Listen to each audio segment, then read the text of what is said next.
So one of the entomologists that they got samples from was actually prominent, I believe, in the 40s by the name of Steve Ketzner. He had a giant beetle collection.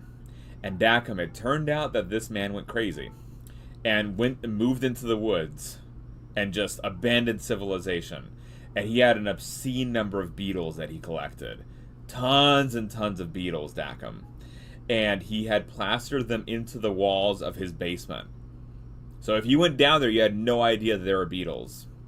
And so he moved out into the middle of nowhere. So someone eventually bought his house. And they decided to renovate.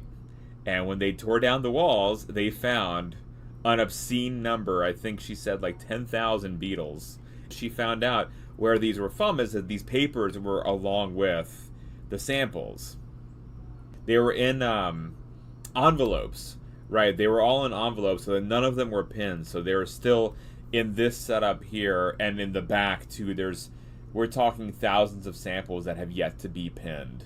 So it's just really cool to see like some of them, like what they look like when they're preserved and moving through, and just like the backstory as well. Like I'm blown away by that story. Again, this Steve Ketzner fella and how that story went. So Ubi, you can see some of these are dated.